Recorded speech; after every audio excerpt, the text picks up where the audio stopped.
My name is Peter. I'm a mindset coach, attitude coach, success coach. Been called a few different things. Mindset, attitude, and success all go together naturally. So that's generally what I focus on. But this isn't about me today. It's about you. But being a mentor means that I transfer information to you of what I've learned and practiced over the years. And for me, it has been since 1988 when I first met Bob Proctor, and he set me on the trajectory of where I wanted to go when I was 28 years old. And I ended up starting and selling 4 different businesses over that time. The last being an international brand started over 30 years ago. I've never worked for anyone but myself. I started my first business when I was 13. And I'm not saying this to impress you, but to impress upon you the importance of using your mind to get what you want in life. Too many people are struggling, and they don't have to be. If only they would increase their awareness and use the knowledge to shape their destiny. So this is about you today. So let's keep it interactive. Unmute yourself and ask questions. You can just chime in whenever you want. I'm fine with that. Share experiences, and we will all learn more. I've learned so much from my clients, and I love it. To me, personal development is a lifestyle. Some people work out, exercise, and train for marathons. Some learn how to play musical instruments and sing, and others have different passions or hobbies. And this is no different. Personal development, that is, increasing your awareness and learning. And once it gets ingrained in your subconscious mind, it's like being able to ride a bicycle or play a piano. No one can ever take it away from you, and your increased results in life will be the evidence of your persistence and growth. So let's get at it for today for thoughts, feelings, and actions creates the magic word, attitude. So with the slideshow today, I'm going to just be reading off of some of these slides and adding in some more information as I go. But this quote is really, really good. It's short, but it's actually really deep. Your living is determined not so much by what life brings to you as by the attitude you bring to life. Not so much by what happens to you as by the way your mind looks at what happens. So it really seems simple, but there's a big story here, and it's kind of deep to start off day one. So it's actually a deep dive, and that's what I want to do for you folks, to help you really increase your awareness to the big picture that unfortunately society tries to keep quiet from us. But life just is. We see that sometimes on quotes and signs and that, but this is the truth. Life is neither negative or positive. It is what we put into it that decides what we get out of it. Life is motiveless. Life doesn't engage us. Life is waiting for a request or call of action. And life's answer is always yes. When we do put something out there, its answer is always yes. Life reflects back to us what we give out, and it's always yes. I will give you more of that, life says. If you're giving out doubt, fear, and worry, life says, I will give you more of that. If you have thoughts of lack and limitation, I can't afford that, then that's what you're going to get. On the other hand, if you're all about love, faith, joy, gratitude, life is going to give you that as well. If you look for the abundance that's everywhere in the world, you're going to get more abundance in your life. So, I kind of laugh when people say life sucks sometimes. Well, if it does, it's because we told it to. That's the message that we have given it. So here we have Earl Nightingale. So Earl Nightingale was Bob Proctor's mentor, and Bob ended up working for Earl. Earl created a program back in the 1960s called Lead the Field. And I facilitate this program with my clients actually still today as well. But in that program, Earl had a segment called Attitude, the Magic Word. And we're going to listen to the audio of that just in a couple minutes here. But this quote, our attitudes towards others determines their attitude towards us. And I think we can all relate to that. We've all had experiences where that has actually happened. Our attitude is the reflection of a person, and our world mirrors our attitude. Another great quote by Earl Nightingale, and I love this, is a great attitude is much more than turn on the lights in our worlds. It seems to magically connect us to all sorts of serendipitous opportunities that were somehow absent before the change. So we know people that go through life having a negative attitude. We all know those types of people, and we can look at their results pretty quickly and easily and tell exactly the way they've been thinking. And the same holds true for people that always have a positive attitude. The results show the proof. And when you make that change, you just make that subtle change, like that decision. Like, I am going to go from having a negative, crappy attitude to having a positive attitude. Things just start changing. It's the way the world works. So this is the Earl Nightingale audio called The Magic Word. I just lost my screen here, but I'm going to start the audio. It's only about 12 minutes long. So hopefully sit back and listen to it. I know some of you have already heard it. I love passing this on to clients, but it's something that I recommend that you listen to every day for 30 days, 60 days, 90 days, whatever it may be. But it definitely can help you. You embed this into your subconscious mind. And again, no one can take it away from you, but it'll just be your new attitude. So here we go. And if you have any questions, you can put them in the chat as well as we go along, but make some notes and just sit back and really appreciate what Earl's talking about here. Hello, this is Earl Nightingale. And this recording, Magic Word, is the first of 12 you receive in this series titled How You Can Lead the Field in the Modern World. Before we start, I'd like you to know that I'm not going to try to tell you how to live your life. That's none of my business, nor is it anybody else's business. That's your business. Nor is this Lead the Field program a collection of pleasantries, platitudes, or Pollyanna. It is a summation of more than 20 years of research on one subject, and that is, why do some people do so well in life, while so many more do not? And the first thing let's talk about is the magic word. The experts call it the most important word as far as the results we get from life are concerned in this or any other language. And that word is attitude. It is our attitude toward life which will determine life's attitude toward us. Let's face the fact honestly that we shape our own lives, and the shapes of them will be determined by our attitudes. A person with a poor attitude toward learning, for example, isn't going to learn much until he changes his attitude. If we take the attitude that we cannot do something, we generally will not do it. An attitude of failure, and we're whipped before we start. So we know then that what we receive from life, what we accomplish or fail to accomplish, is due in large measure to our overall attitude. William James of Harvard University put it this way: the greatest discovery of my generation is that human beings can alter their lives by altering their attitudes of mind. And isn't it wonderful that we have this measure of control?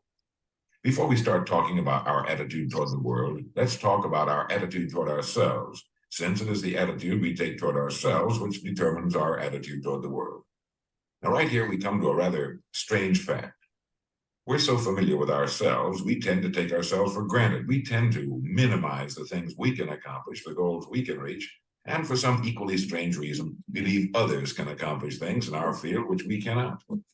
There are literally millions of human beings living narrow, darkened, frustrated lives, living defensively, simply because they take a defensive, doubtful attitude toward themselves, and as a result, toward life in general.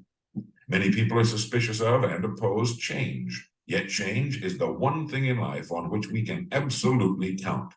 People who stay young all the years of their lives not only welcome change, but see it for what it really is: new opportunity, new chances for further fulfillment. Attitude is a reflection, a result of a person's will. It is incalculably powerful. It can bring about marvelous results for us, but we need to train it patiently, day by day. Now let's talk about the attitudes of people who are successful. The top 5% of the people who go sailing through life from one success to another, and who, even when they fail at something, shrug it off and head right out again. No matter who the person is or what he does, men and women in sales, business executives, people in all the professions, wives and mothers, students, top people in the armed forces, public servants, men and women in the service of religion, working men and women in all fields of endeavor. Wherever you find a person doing an outstanding job and getting outstanding results, you will find a person with the right kind of attitude. These people take the attitude toward themselves that they can accomplish what they set out to accomplish, that there's no good reason on earth why they can't be competent, successful. They have a healthy attitude toward themselves and, as a result, toward life and the things they want to accomplish. And because of this, they achieve some remarkable things, and they come to be called successful, outstanding, brilliant, lucky, and a lot of other things. They're quite frequently no more brilliant or outstanding than the majority of the people by whom they're surrounded. But they did develop the right attitude, and they found their accomplishments not too difficult, and many times surprisingly easy, simply because it seems that so few are really trying, really believe in themselves. Successful people come in all shapes and sizes and in widely varying degrees of intelligence, background, and so on. But they all have one thing in common. They expect more good out of life than bad. They expect to succeed more than they fail. If you want something worthwhile, take the attitude that there are a lot more reasons why you can have it than there are that you cannot, and set out to earn it. Go after it, work at it, ask for it, and 9 times out of 10, you will get it. Our environment is really a mirror of our mental attitude. If we don't like our environment, we have to change our attitude first. Now, the world plays no favorites. It's impersonal. It doesn't care whether we change or not. Adopting a good, healthy attitude toward life doesn't affect the world and the people in it nearly as much as it affects us. It would be impossible to even estimate the number of jobs which have been lost, the number of promotions missed, the number of sales not made, the number of marriages ruined by poor attitudes. But you can number in the millions the jobs which are held but hated, the marriages which are tolerated but unhappy, all because of people who are waiting for the world and others to change toward them, instead of being big enough and wise enough to at least make a test which will prove beyond any shadow of a doubt where most or at least a big part of the trouble lies. Studies made of the lives of literally thousands of successful people have shown that they radiate confidence, assurance. They expect success, and they get success. You can spot these people by the way they walk, by the way they look and act. You can feel it about them when they enter a room. They may be short and fat, or tall and thin, or any combination in between, but they have about them the attitude of success. In the record Greener Pastures, I'll get into this next statement, but right now I want you to realize, if you don't already, that in 5 years or less, you can get right to the top of the work you're now doing. I know this, but the important question here is, do you know this? The minute you do know it, you'll have this right attitude I'm talking about. The easiest and most effective means of forming a good attitude habit is to begin to act as though you have a good, positive, expectant attitude toward life. That's right. Begin right now to walk, act, and look as though you belong to this group. If you're already in the top 5%, you'll know what I mean. If you've never tried it, you'll be amazed at what happens. Actions trigger feelings, just as feelings trigger actions. Now, let me tell you of a little test you can make, which will prove beyond any shadow of a doubt that a good attitude can change a person's life as dramatically as walking from a darkened room into the bright, clear light of day. Not long ago, I read a line which went, "Life is dull only to dull people." This is true, but it also could have read, "Life is interesting only to interesting people," or "Life is successful only to successful people." And what I'm trying to say is that you must first become mentally, from an attitude standpoint, that which you wish to achieve. A famous restaurateur was being interviewed by a reporter who asked, "When did you become successful?" And he replied, "I was successful when I was sleeping on park benches because I knew what I wanted to do and that I would do it."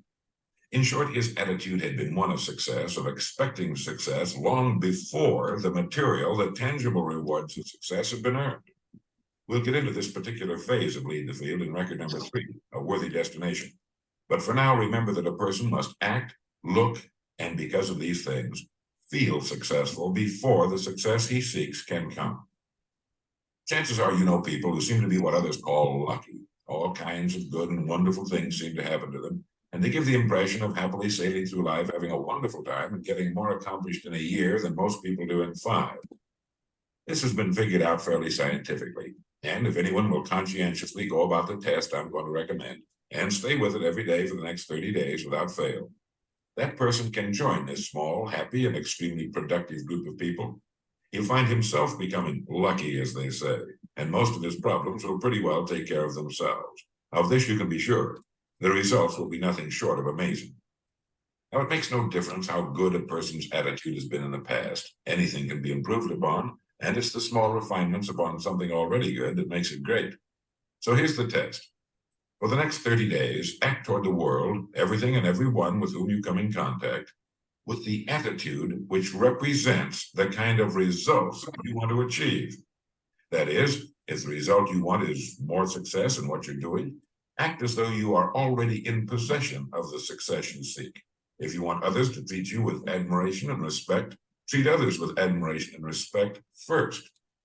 Have you ever stopped to think of this? Every human being on earth is the most important human being on earth as far as he or she is concerned. You may never get anyone to admit it, but it's a fact. So for the next 30 days, treat every person with whom you come in contact as the most important person on earth, remembering as you do so that as far as that person is concerned, he is. Now, the reason I say treat everyone in this fashion is mainly because this is the way human beings ought to treat each other, and because it will help you form a habit that will bring you amazing and delightful results for the rest of your life. Have you ever noticed that the higher you go in any organization of value, the nicer the people seem to become? You see, the bigger the person, the easier it is to talk to him, to get along with him, to do business with him. Do you know why? It's because he's got a good attitude, and people with the best attitudes just naturally gravitate toward the top. So for 30 days, act toward others and the world at large in exactly the same manner you want the world and others to act toward you. Treat your wife or husband as the person he or she really is, the most important person in your life. The same with the children.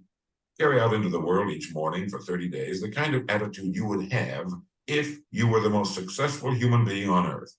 And notice how it quickly develops into an habitual attitude. When a person does this, he should realize he has already placed himself on the road to what he seeks. He is right now in the top 5% of the people in this or any other country. He has prepared the ground and planted the seed. He has made of himself a magnet, an embodiment of that which he seeks. Before metal can be cast into a desired shape, the mold, the expectant receptacle, must first be fashioned. Before a building can be erected, the excavation must be made and the foundation laid. And before a person can achieve the kind of life he wants, he must become that kind of individual. He must think, act, talk, walk, and conduct himself in all of his affairs as would the person he wishes to become. He is then actually that person, and the things that person would have and do will naturally come to him. Almost immediately, a change will be noticed. Irritations that used to frustrate and annoy disappear. When some less informed individual gives you a bad time, stay on the track. When someone cuts in front of you with his car or acts in any other manner that shows his ignorance and lack of courtesy, don't permit yourself to drop to his level. Pity him, for that's what he really deserves. That's the very group a person doesn't want to belong to. And if he acts like them, well, let's face it, he belongs with them. There's nothing in the world that men, women, and children want and need more than the feeling that they're important, that they're needed and respected. They will give their love, their affection, their respect, and their business to the person who fills this need. So the magic word is attitude. And in summing up, a few points to keep in mind. 1, it is our attitude at the beginning of a task which, more than anything else, will affect its successful outcome. 2, it is our attitude toward life which determines life's attitude toward us. 3, we are interdependent. It is impossible to succeed without others. And it is our attitude toward others which will determine their attitude toward us. 4, before a person can achieve the kind of life he wants, He must become that kind of individual. He must think, act, talk, walk, and conduct himself in all of his affairs as would the person he wishes to become. 5, the higher you go in any organization of value, the better will be the attitudes you will find. 6, your mind can hold only one thought at a time. And since there's nothing at all to be gained by being negative, be positive. 7, the deepest craving of human beings is to be needed, to feel important, to be appreciated. Give it to them, and they'll return it to you. 8, look for the best in new ideas. As someone said, I've never met a person I couldn't learn something from. 9, don't waste valuable time broadcasting personal problems. It probably won't help you. It cannot help others. 10, don't talk about your health unless it's good. 11, radiate the attitude of well-being, of confidence, of a person who knows where he's going. This will inspire those around you, and you'll find good things will begin happening to you. And 12, lastly, for the next 30 days, treat everyone with whom you come in contact as the most important person on earth. If you'll do this for 30 days, you'll do it for the rest of your life. In the next recording, I'll talk to you about greener pastures. But now in closing, remember the words of Walter Dill Scott of Northwestern University. Success or failure in any undertaking is caused more by the mental attitude even than by mental capacities. Thank you. Hello, this is Earl Nightingale. Here we go. It's a pretty powerful video, I isn't love that. it? Audio. Yeah, I love it. Yeah. So Hey. take him up on his challenge and practice that for 30 days and then come back and see what's changed in your life. It's really amazing So, how it works. Peter, Yes, is there anyone else on here with us? Mary. Mary, Yeah. I don't have any video. I only have video of you. Is that, Oh, that's fine, but I just, if you Yeah. there's some little icons above your screen where it shows you where you can adjust. There should be like 4 little icons, and if you yeah, press, little dots. if you press the one that looks like the side of a Rubik's cube, it'll open up all the everyone who is on the call, which there's only, yeah. Do you see that? You don't see me, right? Yes, I do. Oh, you do? Yeah. Oh, that's okay, but I'm not seeing myself. So, Oh, and okay. anyway, All I right. can figure that out at another time. Yeah. Okay. We don't So, have to.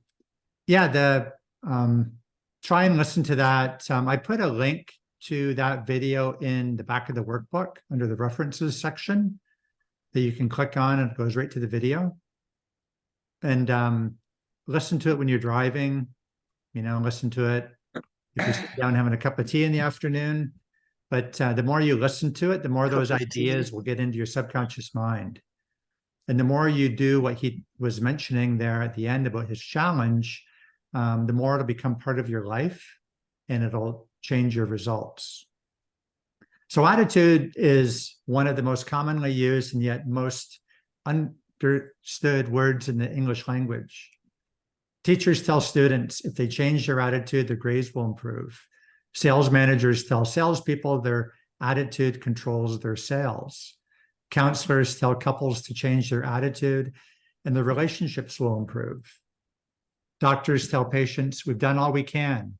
Now it's up to you. It's your attitude. You would think anything that packs this much power would be a subject that is taught to us from our very earliest age. Yet almost everyone you talk to will give you a different answer of what they think attitude means. In truth, your attitude is being controlled by the media, by other people, and by conditions and circumstances in your life. I believe that if you carefully understand and know how important attitude is to our life, more specifically the results of our life, you will find by changing our attitude of mind, it will change your results faster and more dramatically than anything else. William James, in the year 1900, was quoted, "The greatest discovery of my generation was that you could alter your life by altering your attitude of mind." And Earl Nightingale mentioned that same thing just now in his audio. So let's go deeper and find out what exactly our attitude is. Attitude, or as Earl Nightingale called it, the magic word. Our attitude is a composite of our thoughts, our feelings, and our actions. Our attitude isn't just our thoughts, the way we think. It's not just the way we feel. And it's just not the way we act. It's a composite of all of that. It all blends in together. So let's start with our thoughts. Most people acknowledge that our thoughts affect our lives. They do agree with that. But here's a very important part. Most people do not decide their thoughts. They let outside circumstances, the media, friends, and family shape what their thoughts are most of the time. And unfortunately, it's not what they even want to be thinking. The next component is our feelings. So our feelings are determined by our thoughts, which again, most of the time we aren't controlling. And our feelings control our emotions. And our emotions control our vibration or our energy. So if our thoughts are positive, we feel positive and we feel good. If our thoughts are negative, we feel negative and we will feel not so good. That's pretty simple. We know that. But it's interesting that this vibration that is happening within us radiates from us and other people can feel it. We've all experienced this, right? Good vibes only, positive vibes, people talk about it all the time because it's something that happens in the real world. And we've all experienced, standing on a line at a coffee shop and knowing that the person standing in front of you isn't in a very good mood, or walking into a party, you can feel the vibration of people having fun. You walk into a funeral home and you can feel the vibration of people, in sorrow. What is really interesting is that our vibration can be picked up very noticeably and other people can quickly determine our attitude. And an example is if you're buying something from someone or selling something to someone and the vibrations of the two people involved with the transaction are not in harmony with one another, the sale or deal could be jeopardized. Our attitude is always projecting out from ourselves and other people can sense it and feel it. Mm-hmm. So this idea is really important if you're in business, because let's say you're in sales, your customer can pick up if you're just selling a product for money. Like you need to make another sale. You got to make this sale to meet your quota. They've got bills to pay, right? They can sense it and it'll be negative. That's why some, people in sales, I'm just using sales as an example, struggle because the means behind what they're doing isn't in harmony with the person they're talking to. But on the other hand, if they will pick up your authenticity while you're actually serving them and speaking to their heart, genuinely trying to help them, they'll be much more apt to sell their services to people when they're truly helping them. Bob Proctor always said that when we are feeling down and out, we don't need more energy. We, in fact, have enough energy inside of us to light up a small town. We've all heard of stories of people who can lift a car to rescue someone pinned underneath of it. Or like a marathon runner who has 5 miles to go to the finish and is feeling stuck and is hitting what they call the wall. And all of a sudden they make a determined mindset shift and all of a sudden they take off and finish strong. Like we have energy in us. What we need to do is release it. And we do that by changing our attitude. So we don't go out and I need more energy. I'm just going to lay on the couch all afternoon. I don't have any energy. That's not the way it works. You have it. It's your attitude that needs to be changed. It is our attitude that is controlling our energy or vibration. And most of the time we don't even realize it.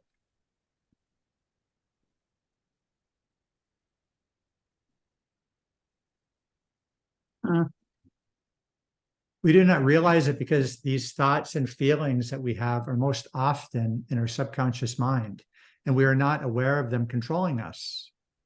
Our attitude can be an unconscious behavior, and it usually is. But studying our subconscious mind and our conscious mind is a whole other workshop, and is, again, like a really deep dive into attitude. Nikola Tesla, who we've all Tesla. heard of Tesla cars these days, but Nikola Tesla was quite the inventor in his day, was quoted as saying that if you want to know the secrets of the universe, think in terms of frequency, vibration, and energy. And we should add attitude to that as well. So the final component, we've gone through thoughts and feelings, but the final component is action. And this is pretty clear, and we've all experienced this as well. When we are in a negative mental attitude, we are usually pretty slow to move, may even tend to procrastinate. When we're in a positive mental attitude, things are usually getting done at an astonishing rate.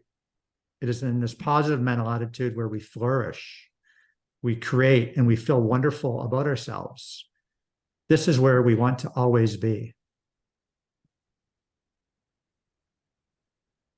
So our thoughts, feelings, and actions are an energy that we send out into the universe. And whatever we are sending out in the universe is what's going to come back to us. Again, like life just is. It's just waiting for us to take the lead. We are a mirror, and so is the universe. And we constantly reflecting back and forth what's going on within ourselves.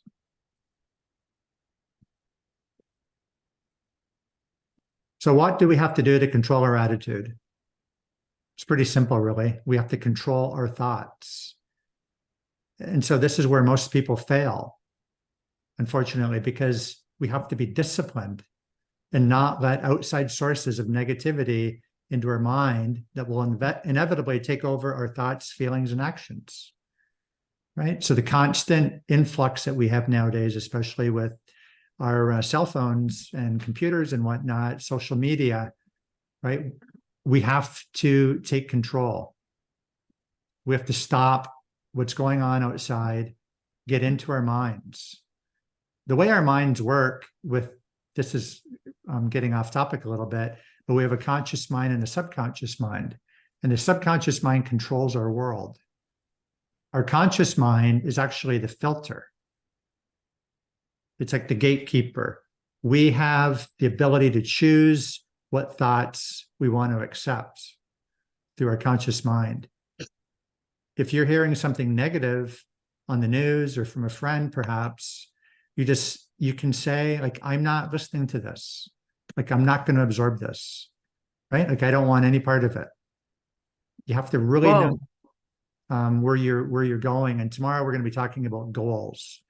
And we're going to be talking about goals tomorrow and kind of reflecting back to this in a big way, because it's so important that we're disciplined and take control over what's happening in our minds. So the way to have a quick attitude shift, and this is a fact, everything has good in it and everything has bad in it. And we have to learn to always look for the good and focus on that. And again, sometimes it's really hard to do. In fact, most of the time, it's probably going to be really hard to do. But that is our ability as human beings. We can do that. And this is where we can really take control of our lives, because we're so easily taken by outside circumstances and conditions that it creates us to start drifting. You know, we get taken down the rabbit hole, you know, with our friends when they start talking about, you know, how bad the economy is, you know, and there's no jobs and, you know, things are looking so bleak. You know, we don't have to listen to that. We take control and think about what we want to think. And when people like Bob Proctor and Earl Nightingale talk about thinking in a certain way, Wallace Wattles talks a lot about it in his book, The Science of Getting Rich. Thinking in a certain way is thinking about what you want rather than what you have or what's going on around you. Thinking in a certain way is thinking truth. And the truth is, there's only prosperity. There's only prosperity in life and in nature. You know, there's no law of lack and limitation. There's no law of poverty, but there is a law of prosperity. You know, oak trees that grow in the forest don't stop when they're 2 feet off the ground saying like, oh, like I suffer from lack and limitation and I'm not going to grow to be that big tree. Their intention is to grow and have acorns and reproduce. So if we can simply do this, we are beginning to control our attitude and therefore our results. And again, Bob Proctor always said that this whole idea is a simple one, but it's not easy. Mhm. Bob Proctor's formula for controlling your attitude is 1, always look for the good and acknowledge it. So even when something bad happens to you, let's say you get a speeding ticket, look for the good. Well, yeah, you know, I need to slow down. It's for my own safety. But the important part here is acknowledging the good. So your mind can absorb it. Like just don't say, I'm going to look for the good for the sake of looking for the good. Really think about it and absorb it. And the second thing we do is we forgive the rest of it. Again, life happens. Forgive the rest of it, whatever that may be. And 3, send love to one and all and move on. Move on with a positive mental attitude. Mhm. So we're winding down towards the end here, and homework that's in the workshop workbook, I'll just read off a few of these items here, is do you find, and the other important thing here is to answer these very honestly. You're the only one that is going to be reading, and I should say answering these questions. So be very honest with yourself. Do you find that for a majority of the time you have a positive mental attitude or a negative mental attitude? Question number 2 is, do you find you are controlling your thoughts daily, or are you letting outside sources control your thoughts? Oh. Do you think, number 3 is, do you think that if you took control of your thoughts with a determined action plan, your results in life would improve? Do you believe that? And how would that improvement affect your life for you and your family? Write out the details. It's a powerful exercise.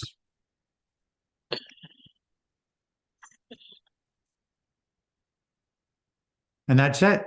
It's like 12:43. I said we're going to be about 45 minutes, so I was pretty close. Can I say something? Yeah, so now Or we got time ask something? for, yes, by all means, we have time for questions. What I really want to do is find out where the link is for the workbook because I didn't see it in an email, although that was, maybe it's in my email? I can email it to you, Janet, but the link is in the chat. If you open up the chat box on the bottom Okay. of your screen, you'll see chat. Yeah, knew you were chatting as a guest, Yeah. messages. So click on that chat box and it should open up. And Yeah, I've got the chat box open, but I'm not at the very finding a link. at the very top of that chat box, you'll see workbook for the workshop Power in You. Yeah, I'm not seeing that actually. Okay. I've got in bold the power in you with your name, Peter North Graves, and and then the first thing I'm seeing is hi Peter, I hear you. Okay, it should be on top of that. I can't go any I can't go any more top. Okay, I'll email it then. Thank you. Okay. And just really quickly, I wanted to say with this attitude thing, I remember my mom, God bless her, she gave me so many gifts. But anyway, growing up, I've always, and throughout my work life and everything, had a pretty good attitude with others, but it's been toward myself where it has, been the hard part, the challenging part. So anyway, I'm working on it. Well, that's good that you're working on it. And, again, it's all about persistence. Yep. Right? And the discipline to constantly be doing it. Right? Definitely. Continually. Yeah. Like, back earlier, I had mentioned, people that train for marathons. Mhm. There's somebody that, wants to learn how to play a musical instrument, right? It just doesn't happen immediately.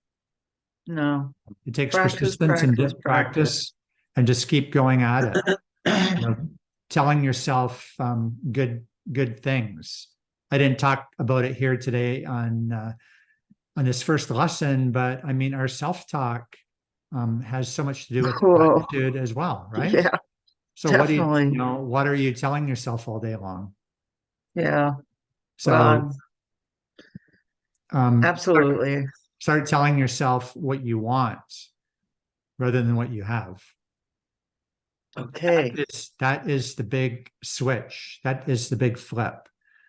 Because most people think about what they have, right? They look at their circumstances in their life. They look at their relationships. They look at their business, perhaps, about what's currently going on. And if you're continually focusing on that, that's what you're going to keep getting. So the real way to flip your life in the direction that you want to go is to start thinking about what you want. And again, we're going to be talking more about that tomorrow in the goals section. If you can see it in your mind, you can hold it in your hand. Bob Proctor's famous quote Okay. that he said even in the movie The Secret.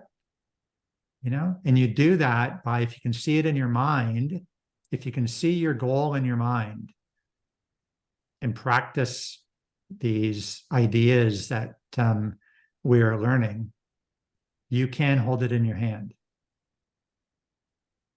I'm going to try to join you tomorrow. Great. I appreciate it. So, and again, like these are all going to be, I'm recording these and I'm going to be putting them in our private Facebook group, Creative okay. Creative Mindset and Success Coaching with Peter Northgraves in the Facebook group. And so they'll always be there for you to watch anytime you want to. Okay. Okay. Thank you, Peter. You're welcome. So is that it for the questions? Yeah, I'm good. If it is, I'll sign off and I look forward to seeing you tomorrow. Okay. Have a Okay. great day. Thank Have you. a good day. You too. Bye Okay. now. Bye.